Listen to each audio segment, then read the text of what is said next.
V'toiv be'einecha. That's the song that we're up to on Eitan Katz's album Unplugged 3, the songs of Shlomo Carlebach. How's everybody doing? Great to be with you. Let's light up the darkness. Who is with us on a Wednesday? Sorry, I like that tune. Stephen in New Hampshire, Paula in Chicago, Guy in Ohio, Melissa in Great Neck, Yehud in South Carolina, Nancy in North Carolina, Renee in Indiana, Shandor in the Bronx, James in Indianapolis, Bella in Florida, Paul in the Great Northwest, Paula says shalom, Bill in mid-Missouri. Did I see on Facebook you just began your campus ministry? May you be strengthened in your beautiful and important work, Bill. Rebecca in LA, Lucy in Minnesota, Sharon in New Jersey. Rebecca likes the music. We didn't have it during the 9 days. Aoife checking in from Florida on the YouTube side, as well as Marie. Welcome, everybody. Okay, we're starting a new chapter, Baruch Hashem.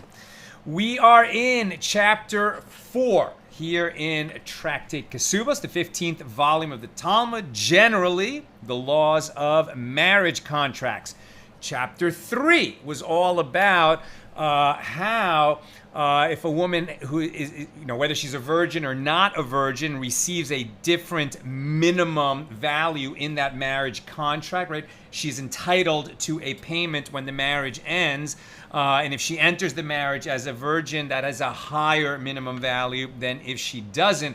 What if she becomes not a virgin because she was raped or she was seduced while she was a young woman?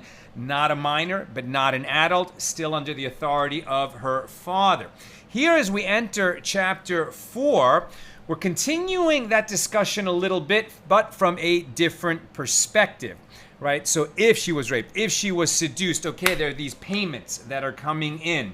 There's the fine, which the Torah specifies, of the rapist or the seducer, and there's a difference between them, that goes to her father, right? We've seen that it goes to her father because she is under his authority. If it's going to be harder for him to arrange a marriage for her. So picture this in an ancient society, a very patriarchal society, where this father has the responsibility to marry her off, etc. Now it's more difficult. So we can sort of understand why that payment might go to the father. What if he dies? Does the payment go to his heir, or does it go to her because she's the one that went through that experience? Those are some of the questions at play here, but ultimately we're going through these questions really because here in chapter 4, we're eventually getting to what we might have thought would be what the tractate about the ketubah, the marriage contract, is all about, which is not just what is the minimum payment to her if the marriage ends, but what are the rights and obligations of the spouses that they're now entering this marriage, and what are they undertaking, right? So to get at that, here in chapter 4, we're still talking about, at the very beginning of the chapter, the rapist, the seducer, now he owes a payment. Who does it go to? Why? Because she's under the authority of her father before she gets married, right? So what are the rights and obligations of a woman living in her father's house? And then what happens when she gets married? And now she has rights and obligations in the marriage. Now, the two, in this introduction to this chapter, Rav Steinsaltz, right, whose commentary we're reading here in the Koren Talmud, he often says, well, what are the most important Torah verses and Torah laws that are going to be operating in the upcoming chapter? So I'm going to read you 2 laws, right, that he says, okay, this is what's going to be most important for the chapter ahead. First, Exodus 21, 7 through 11. Again, think ancient world. And if a man sell his daughter to be a maidservant, right, meaning to be a female slave, she shall not go out as the men servants do.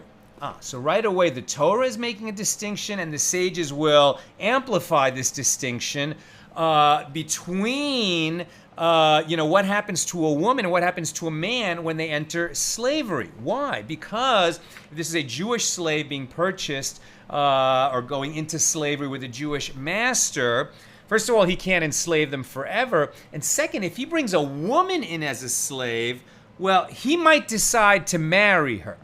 Because marriage is a possibility, her situation is different than a man who's enslaved basically to pay off a debt.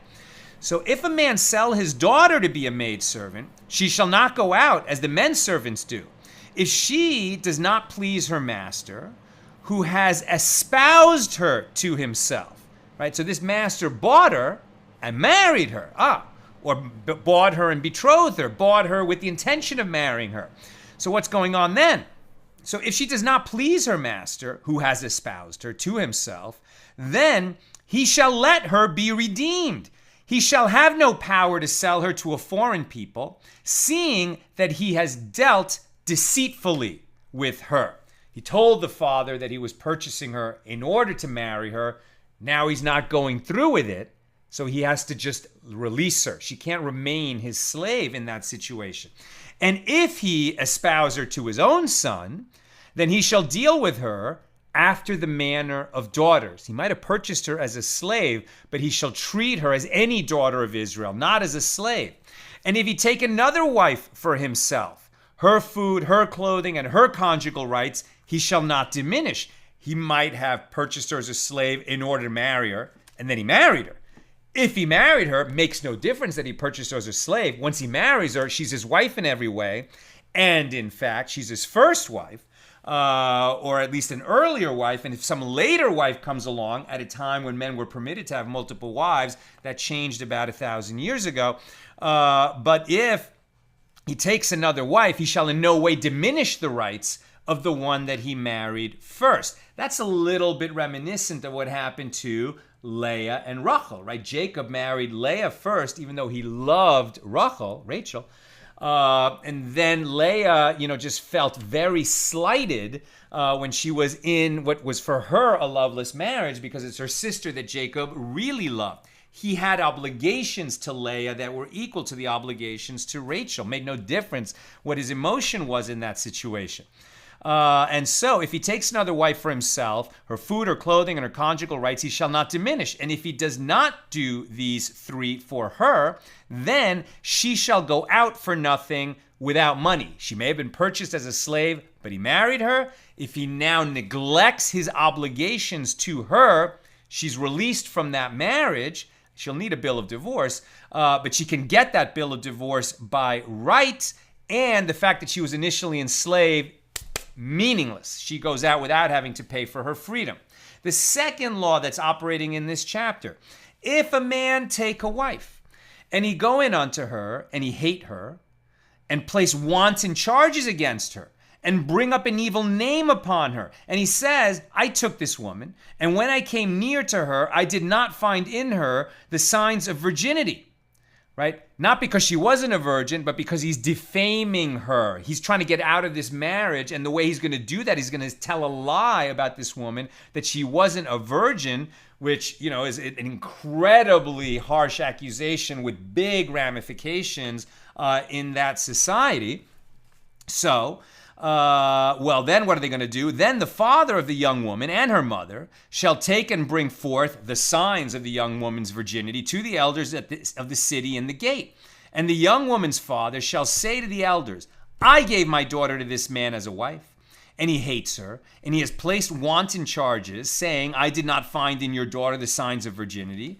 And these are the signs of my daughter's virginity. And they shall spread the garment before the elders of the city. And the elders of that city shall take the man and chastise him. And they shall fine him 100 shekels of silver and give them to the father of the young woman, because this husband has defamed a virgin of Israel.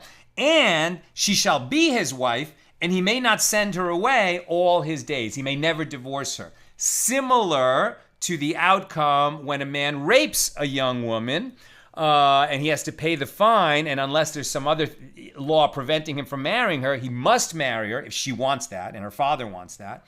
It's her choice.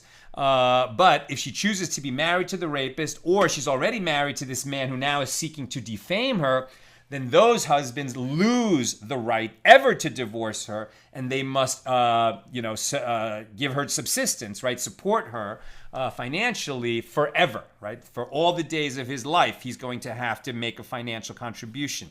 Now, one thing that struck me as I was reading these laws, as we now head into chapter 4,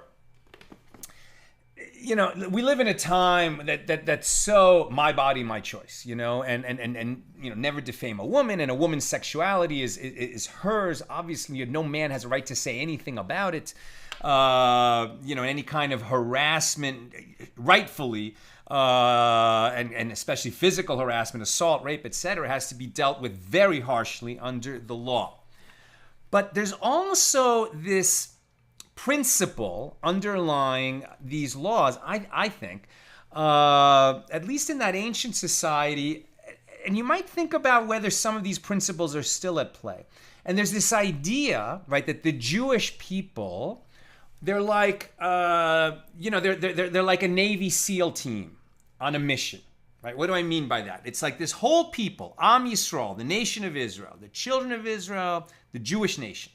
They're sent into this world with a mission, right? Our mission is to make this world a home for God, right? To make God comfortable in this world again, so that He'll return His presence to this world, and to sort of live a righteous life, be an example, be a light unto the nations, etc. Because we have a mission in this world, our bodies are not our own. Not just women, men too. All of us, like we're part of this mission. And because of that, our sexuality is not our own in the same way that, modern times celebrates the individuality and independence of every person. But rather, it's like we do have an obligation, right, to God and to the people that shares this mission. Right? And so that's why this idea that it's this public spectacle, she was a virgin, she's not a virgin, you raped her or you defamed her, and so you must support her all the days of your life. Not exactly the punishment we would have expected for that situation, but it's this idea that we need to be all in it together, and, who you marry, that's not really about love, right? That's about doing your part in the mission, producing children and educating them in Torah so that the next generation will carry on the mission, right? So there's this idea that's kind of underlying these laws, that the reason our bodies are not our own and our destiny is not our own. I mean, of course we carve out our family, our careers, our relationships, our friendships, our unique relationship with God, our unique relationship with the community, of course. But also there's something like we're in the army, we're in that special mission, we're in that Navy SEAL team. And it's tough. It's a tough mission. It's not easy.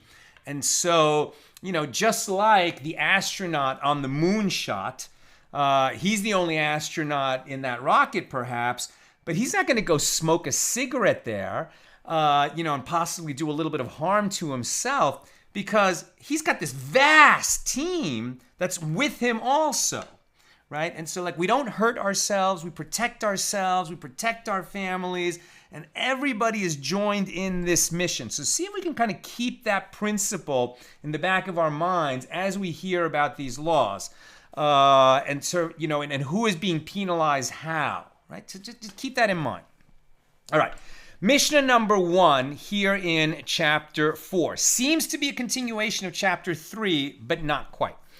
Mishnah number 1. In the case of a young woman who was seduced, the compensation for her humiliation and her degradation and her fine belonged to her father, right? Because now it's harder for him to marry her off. And the same applies to the compensation for pain in the case of a woman who was raped. That's like, what? She was raped. She had that pain. You're going to give the money to her father? Yes, because she's still, essentially a child in his home. So if she was, especially if she was seduced, you'd think, well, if that's a choice she made. Yeah, but that's a choice that she wasn't hers to make, to participate in premarital relations, because she's part of this family, and the whole family is trying to do its part in the sort of national mission. So if the young woman stood trial against the seducer or rapist before her father died,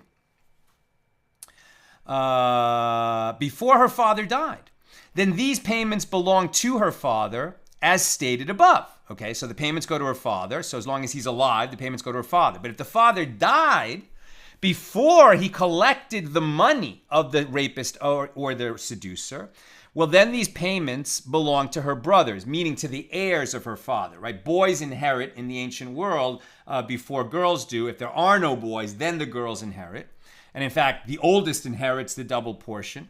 But as the father's heirs, they inherit the money to which the father was entitled according to this law. He just wasn't alive to collect it. However, if she did not manage to stand in judgment, right, to extract the payment of the fine from the rapist or the seducer, if that trial before the court did not happen before the father died, and she was subsequently awarded the money, well, then the compensation belongs to her, as she is now under her own jurisdiction at the time that, she now goes to trial. There is no father.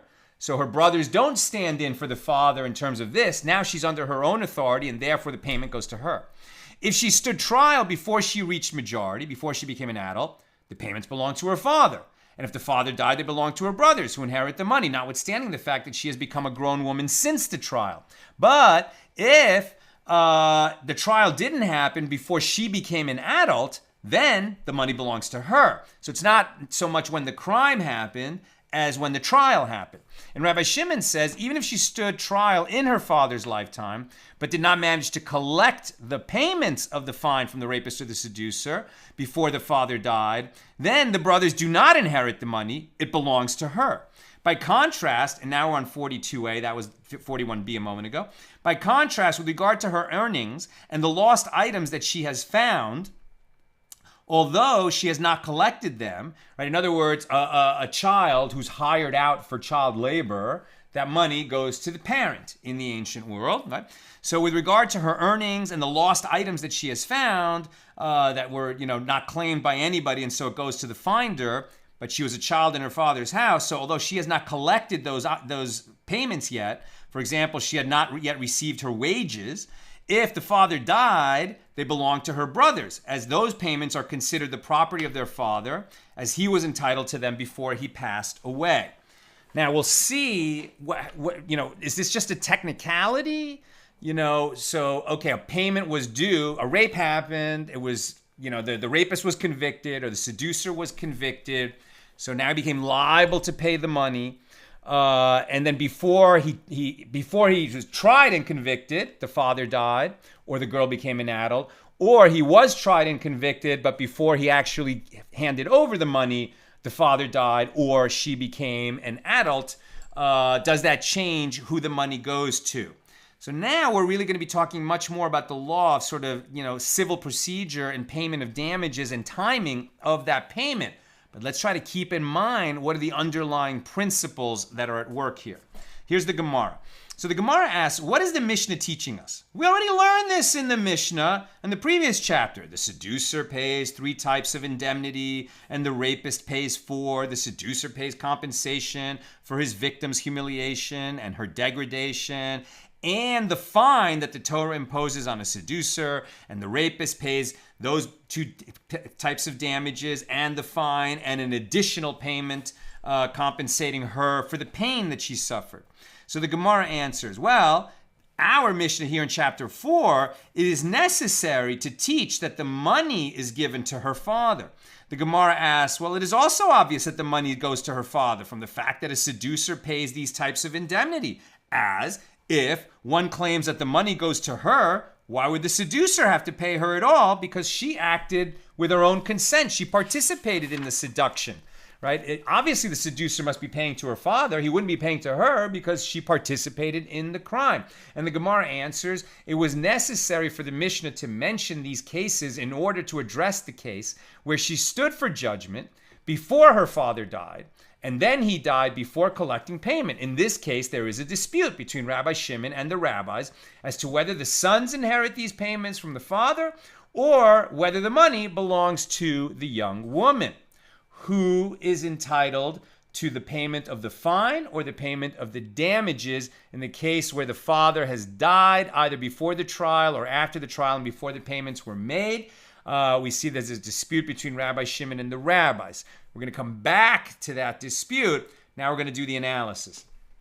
We learned in a Mishna there, in Tractate Shavuos, the law of vows, that if someone said to another, "You raped my daughter," or "You seduced my daughter," and the other one says, "I did not rape, and I did not seduce," to which the father replied, "I administer an oath to you." And right, so there's no witnesses to prove it, but the father says, if you didn't rape my daughter or you didn't seduce my daughter, swear, right? Take a vow that you didn't do it, which is a very serious matter for pious people, right? If you take a false oath before the Lord, you're going to be held accountable for that. So I administer an oath to you. And the defendant said, "Amen. I didn't do it. I take the oath." But after he took the oath, he admitted that he had raped or seduced the man's daughter, right? So witnesses there were no witnesses. So they weren't able to establish this man's guilt through witness testimony. So the only way to establish his guilt was if he admits it. So initially he denies it. And not only does he deny it, he's willing to take an oath that he didn't do it. But then he repents. He says, "You know what? What am I doing? I did it. I even lied about it. I swore a false oath. What am I doing? I can't commit both the original sin and this sin of lying about it. You know what? I did it." Okay, so now we've seen, that was the last thing we learned in Mishnah number 8 of chapter 3, that one who admits that he committed a transgression is liable for the damages, the money damages, but not for the fine, right? The fine is either the double payment for theft or the quadruple or quintuple payment for stealing an animal of livestock and then slaughtering it.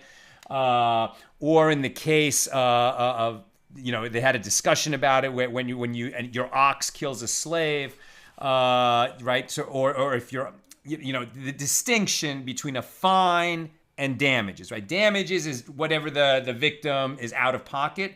A fine is a specific Torah-imposed fine. One who admits that he did something for which there is a fine doesn't pay the fine, right? If witnesses bring and prove that he did it, then he pays the fine. But if there are no witnesses and he admits it, he doesn't have to pay the fine, but he does pay the damages. That was an important distinction. So this guy, he swore a false oath at first, but then he admitted it. Okay, and afterwards he admitted that he had raped or seduced the man's daughter. So in that case, he is obligated both in the payments of a rapist or a seducer, as well, those are the damages payments, not the fine, as well as an additional 1/5. And he must bring an offering for swearing falsely that he did not owe the money. So now we're introducing this additional step. That's what's new in this chapter, right? He denied it and he swore that he didn't do it. And then he repented and he admitted that he did it. So for sure we understand he owes the damages. Okay. Does he owe the fine? Probably not, because in the end he admitted it. But now the Mishnah, the Gemara is saying that he's going to, because he swore a false oath, he's going to have a different penalty for swearing a false oath on the money that he owed. He's going to add a 1/5 to that. That's a different fine. And the additional 1/5, and he has to bring an offering, right? If the temple is standing, he has to bring the offering for swearing a false oath. Now, Rabbi Shimon exempts him, as he does not pay the fine on his own admission. He admits, so he doesn't pay the fine of the seducer or the rapist, and he doesn't pay this fine, perhaps, for swearing a false oath.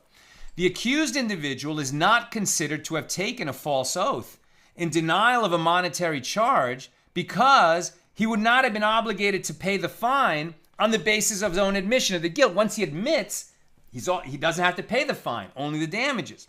The rabbis who disagree with Rabbi Shimon said to him, although he does not pay the fine of his own admission, the original fine, indeed he does pay compensation for the humiliation and degradation on his own admission. So that's the damages, right? Humiliation and degradation. Consequently, since he owes that, but he made a false oath that he doesn't owe that, therefore his false oath obligates him to add 1/5 to the damages for humiliation and degradation, and to bring the offering that you bring when the temple is standing for having sworn a false oath.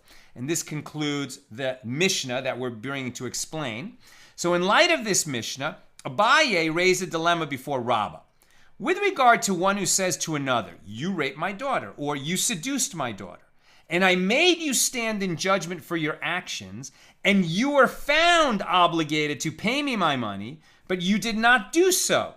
And the defendant says, I did not rape or I did not seduce, and you did not make me stand in judgment, and I was not found obligated to pay you money.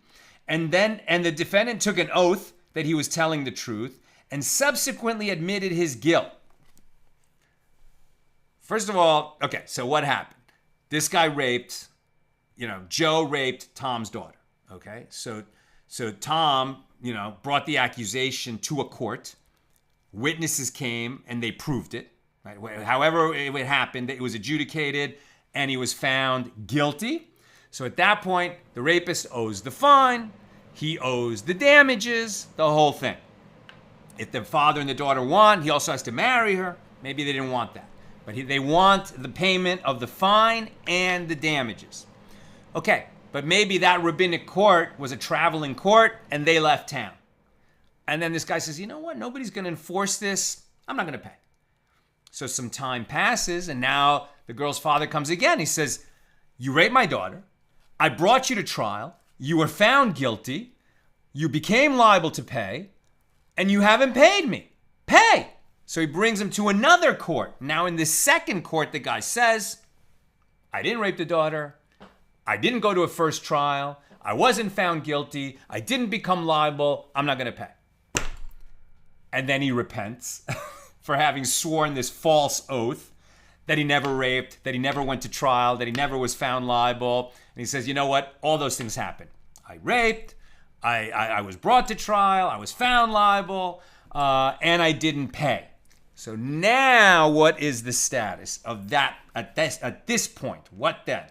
Okay? And I took an oath, and then he subsequently admitted his guilt. So now, according to the opinion of Rabbi Shimon, who exempts one who admits, even if he took a false oath in between, but then he admitted, now what is the law, right? Because he didn't admit in the first place, he was found guilty. So Abaye explains the two sides of the dilemma. Since he stood trial and he was found liable, is this considered a regular monetary obligation, even the fine? Originally, it was a fine that if he had admitted it, he wouldn't have to pay the fine, he don't have to pay the damages. But he didn't admit it. So they went to trial. And then he became liable. So at that point, he owed the fine. Wasn't it then a monetary obligation rather than a fine? Once the fine is adjudicated, does it become a monetary obligation? Since he stood trial and was found liable, is this considered a regular monetary obligation? And therefore, he is liable to bring the offering for taking a false oath, denying a monetary claim? Or perhaps one can argue that although he stood trial and the court ordered him to pay, the payment itself originally was a fine. And now he admits that he owed that payment. So Rabbah said to him, since he has already stood trial, it's no longer considered a fine. It's now a regular monetary payment, a regular monetary obligation. And he is liable to bring the offering for the oath, right? For taking a false oath about money that you owed. It's like you owed regular damages once it was adjudicated and you became liable to pay it. When this guy swore that, no, I never went to trial and I never was found liable and I don't owe that money, that was a false oath, not about a fine anymore, but about a monetary obligation. So Abaye raised an objection to Rabbah from the following Baraisa. Rabbi Shimon says, One might have thought that in the case of one who says to another, you raped my daughter or you seduced my daughter, and he says, I did not rape or I did not seduce, or if he claimed your ox killed my slave and he says, I did not kill him, or if his slave said to him, you knocked out my tooth or you blinded my eye and you are therefore obligated to emancipate me, and he says, I did not knock it out or I did not blind your eye, and he takes an oath. But later he admits to the truth of the accusation. One might have thought that he should be liable to bring an offering for a false oath, denying a monetary claim. But you wouldn't, because once he admitted about a fine rather than damages.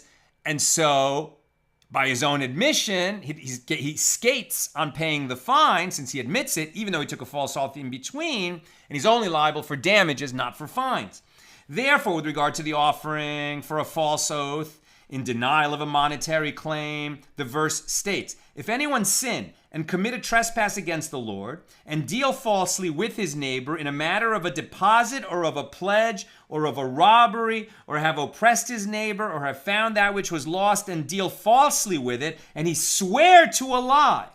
Leviticus 5:21 and 22. Now, just as all these matters listed in this verse, are unique in that they are monetary obligations equal to the value of the loss that one has caused another individual, i.e., their damages, not fines, so too this law applies to all obligations that are monetary claims, which excludes these payments of a rapist or a seducer or the ox that gored, because they are fines, not damages, right? So they keep making this distinction.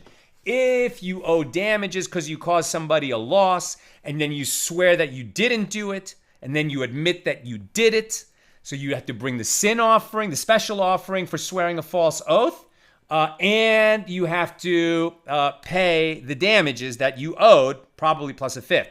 But according to Rabbi Shimon, if the thing that you swore falsely about was that you owe a fine and then you admit it, in the cases of all fines, one who admits doesn't have to pay the fine, that special innovation of the Torah, the fine, right, the policy matter, as opposed to damages. He still owes the damages, but if he admits it himself, then he doesn't have to pay a fine. Now we're on 42b. And what? Is it not referring to a case where he has stood trial, and yet Rabbi Shimon does not render him liable for the oath, as the payment was originally a fine. So even though he stood trial in the meantime, since the original payment was a fine, right? In the case of a rape, there was a fine and damages. Okay, he owes the damages for sure, but the fine, even though he stood trial because he didn't admit it originally, and so he was found liable in court, but then later he does admit it, so he shouldn't have to pay the fine, because anyone who admits to a transgression for which there is a fine doesn't pay the fine. He only pays damages. And the fact that he stood trial in between shouldn't change that, says Abaye in the name of Rabbi Shimon. And Rabbah refutes this argument. No, the Bryce is referring to a situation where he has not stood trial. Rabbah is arguing that, well, he didn't admit it, so he stood trial. They've adjudicated him, found him guilty to pay that fine. Now it's no longer a fine. Now he's liable to pay a court-imposed liability. That is now considered money damages, not a fine. Abaye persists. But from the fact that the first clause of the Baraisa deals with one who has stood trial, it follows that the latter clause also deals with one who has stood trial. Trial shouldn't change the fact that he's ultimately admitting to a fine and therefore shouldn't have to pay it. As the Baraisa teaches in its first clause, I have derived the law only for matters for which one pays the principal with regard to the payments that are double the principal and payments that are 4 and 5 times the principal, i.e. fines.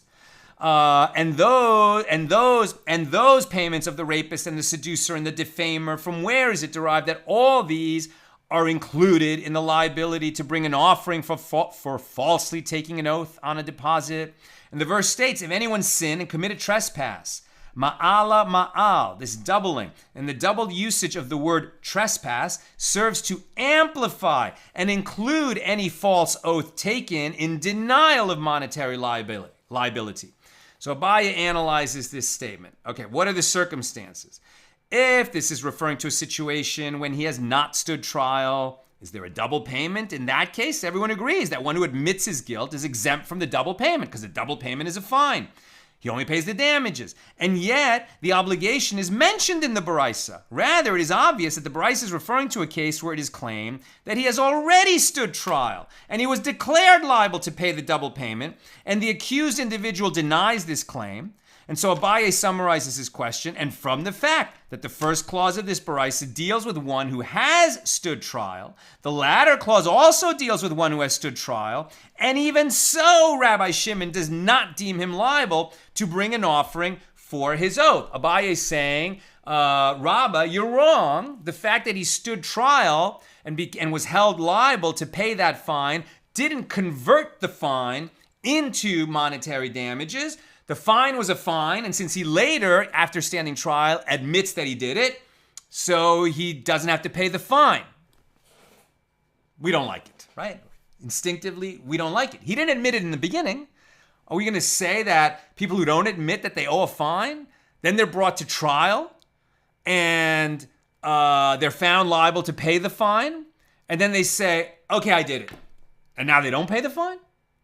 Or they're brought to trial, they're held liable, and then the court leaves town, and another court comes in because he hasn't paid a year later, and he says, no, that court, I never did the crime, I never stood in court, and I swear.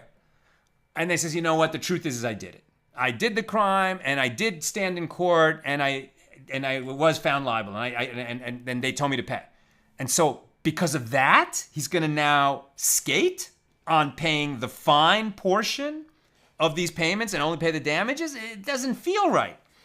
So Rabbah, I think we're instinctively siding with Rabbah, Rabbah said to him, I could answer you that the first clause deals with one who is accused of already having stood trial and been deemed liable, and the latter clause deals with the one who has not stood trial, and this entire Baraisa is in accordance with the opinion of Rabbi Shimon.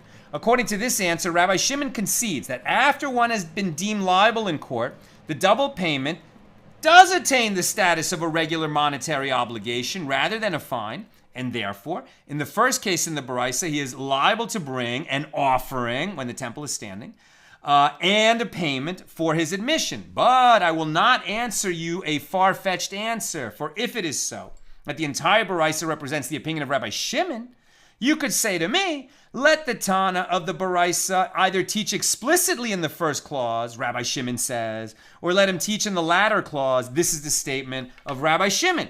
And the one who composed this Baraisa didn't say that. So, says Rabbah, rather I will say that the entire Baraisa is referring to one who has stood trial. And as for the difference in the law, the first clause is in accordance with the opinion of the rabbis, who deem one liable to bring the offering of an oath in a case where the plaintiff says that the defendant stood trial, was found liable, and then he swore falsely that never happened. And the latter clause represents the opinion of Rabbi Shimon, who exempts one who confesses from bringing the offering for swearing a false oath. And I concede to you, Abaye, with regard to the liability to bring an offering for falsely taking an oath on a deposit, that the merciful one exempts him from this offering here, based upon the verse, and deal falsely with his neighbor in the matter of a deposit.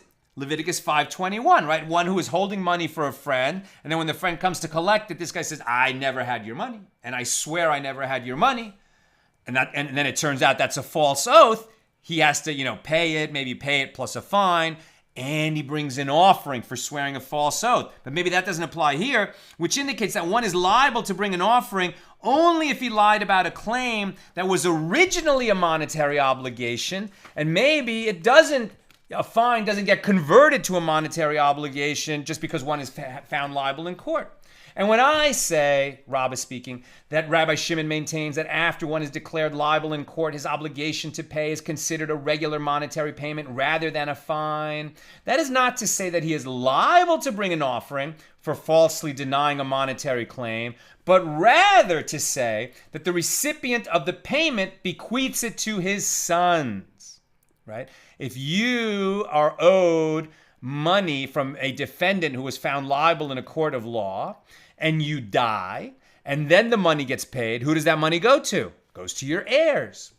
Unlike a fine, which does not pass by inheritance to one's heirs, this is classified as a regular monetary payment. Consequently, if the perpetrator was deemed liable in court in order to pay the father of the girl he raped or seduced, and the father died before receiving payment, his sons inherit the right to that payment.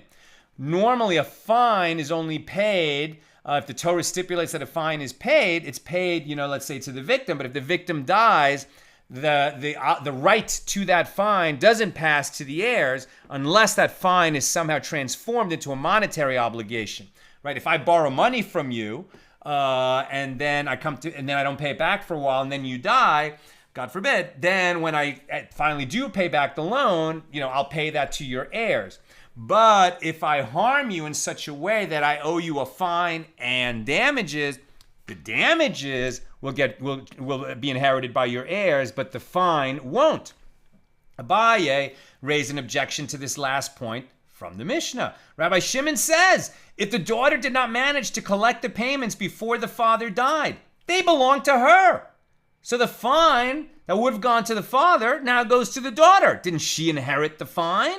And if you say that this fine is a monetary payment to the extent that one can bequeath it to his sons after the trial, why does the money belong to her? Since the trial has already taken place, it should be the property of the brothers by inheritance from their father, as it is already considered a regular monetary obligation that is owed to the father. Must be that it's not a regular monetary obligation, and it belongs to her because it's a fine, and she gets the fine because she was the victim of the rape.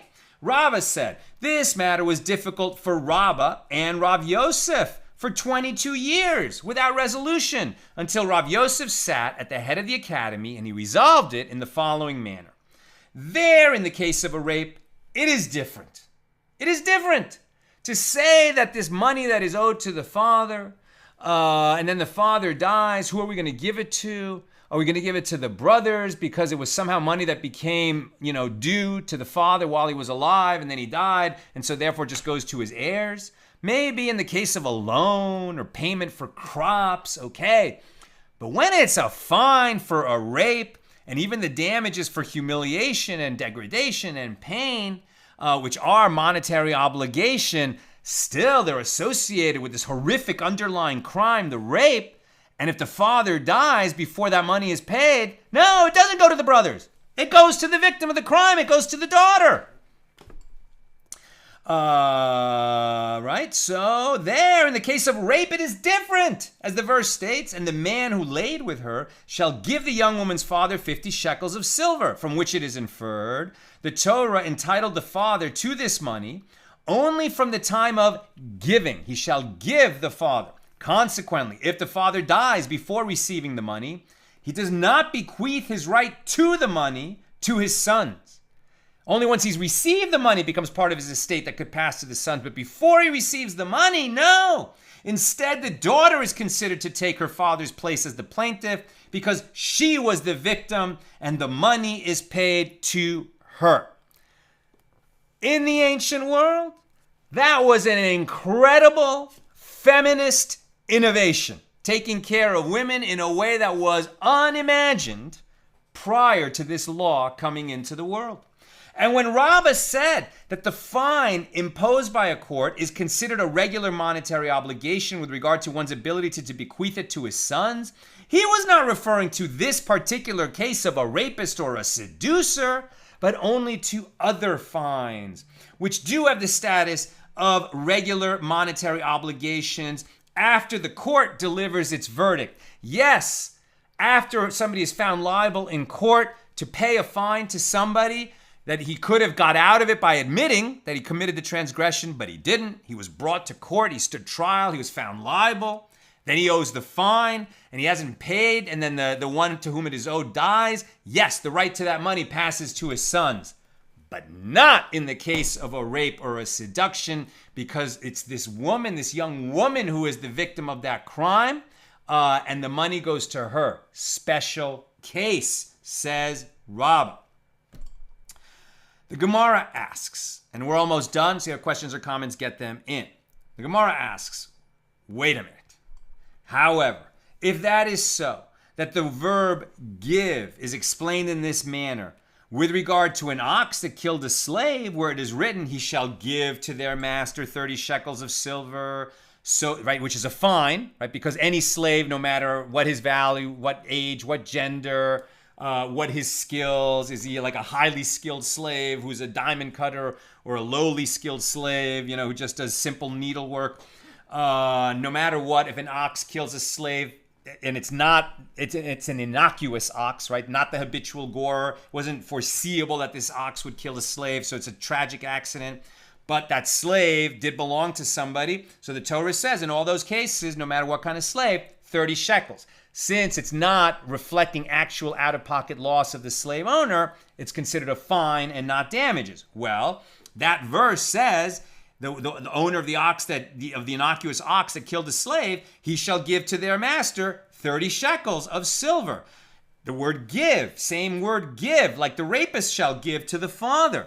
So, too, will you say that the Torah entitled the master only from the time of giving, and therefore if he hasn't received the money yet and he dies, that his sons, his heirs, can't collect that amount? And the Gemara answers, shall give, yiten, is distinct, and shall give, venatan, is distinct. The verse of the rapist and the verse of the owner of the innocuous ox have an obligation to give money, but a different verb is used. We're translating to English, give. And though it's the same root, yiten is a different tense and syntax than venatan. So the first expression, which is stated with regard to an ox that killed a slave, does not indicate that the recipient acquires the right to the money only from the moment it is given, whereas the formulation employed in the case of rape does indicate that this is the case.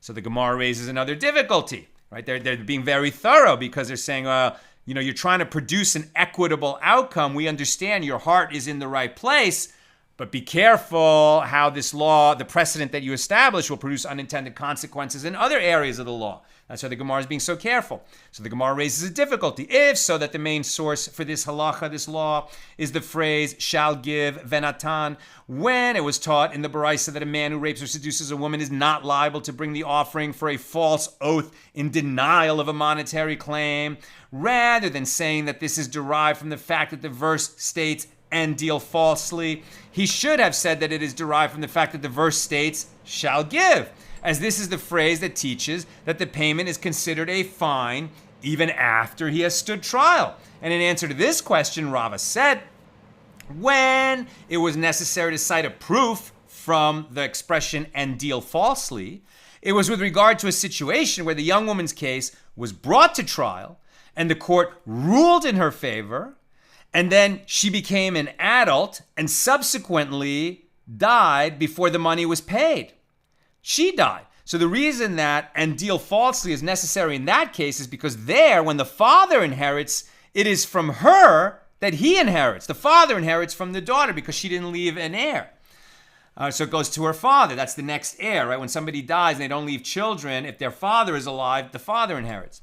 So the Gemara raises another difficulty. If so, the language of the Baraisa excluding these as they are a fine is inaccurate, as it is a regular monetary payment, not a fine. And in answer to this question, Rav Nachman Bar Yitzchak said that the phrase means excluding these as they are originally a fine, and it is only once the court orders the man to pay that they are viewed as regular monetary payments. So it seems like we established that, generally speaking, one who admits to a transgression for which there is a fine and damages, because he admitted it before he was tried and found guilty, he doesn't pay the fine.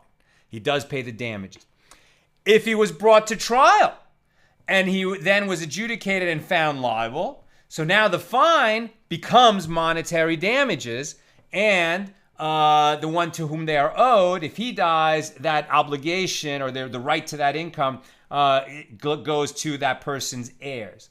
But in the case of rape or seduction, we have an exception to how the payment of money is handled, where if the father dies and is not able to collect, or if the rapist denies it, and then he was found liable, right? So that money, even though it was a fine, and even though a fine becomes damages after liability is established in court, Nevertheless, that money still goes to the victim of the rape or seduction, the girl, whereas normally it would have gone to her brothers if she had brothers who would be the heirs of the father. Here, because the underlying crime concerned her, the sage has found that she's going to receive. It's really an amazing innovation for protecting the girl. According to the law that they had in ancient times, they found a way to compensate the actual victim rather than the one who had authority over her or that person's heirs.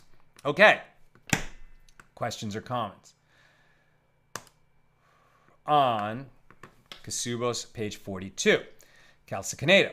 Greek philosophy puts humankind as the center of all. Goodness is what is good for me, and so it must be pursued as morally good. I think what perhaps you're making a distinction between what I said at the beginning, this idea that the nation is part of a national mission, and like sometimes the individual is not does not have authority over himself or herself because they owe something to the collective as part of that national mission. Sharon, but those confessions made about the sin, fine, and court trial, etc., is not the definition of teshuva as I understand it. How does anyone know what the guy would do if presented again with the same opportunity? Absolutely. I use the word repented. He swore falsely that he committed a crime, and then later he admitted it. No, he has not completed teshuva, right? I'm just saying that he felt bad about the fact that he swore falsely, and then he admitted to the original crime. In that case, since he finally did admit it, first there's a case of swore falsely and then admitted without a trial in between. There it really makes sense to us that even though he swore falsely, at the end of the day, he admitted it before he was forced to. Then we have this case of, no, he was forced to admit it, right? They found him liable even without his confession. So there his confession should mean nothing. But then there what he's saying is, no, it's something different that he swore falsely about and then admitted, which is, yeah, he had stood trial, he was found liable, he owed money, and then that court went away, so there's no one to enforce it, so he denies it. And then he admits without being forced to that, no, I did stand trial, I do owe that money. So he's going to have to pay what he owed. He's not going to get out of the original fine, but he's not going to have an extra fine for denying what he was found liable to pay in that trial, nor to bring the oath to bring the sin offering for swearing falsely. Maybe he does, maybe he doesn't. We haven't fully established that. This was complicated, right? This was complicated. It was a bunch of layers here. There's the original crime. There's a difference between fine and damages. There's whether you admit it or not. The fact that there was a trial in between. The fact that then the man who had authority over the rape victim, the father, died either before the trial or after the trial and before the money was paid. And then does it go to his heirs or does it go to her? A lot of layers here to keep track of. Not easy. So if you could follow what I was saying, and if I could follow what I was saying, then we've made a lot of progress, because this is a very, very Talmudic, analysis and line of reasoning that we went through tonight. So well done participating in this class. And with God's help, we'll be together again tomorrow at the regular Thursday time, 6 p.m. Pacific, for page 43. Have a great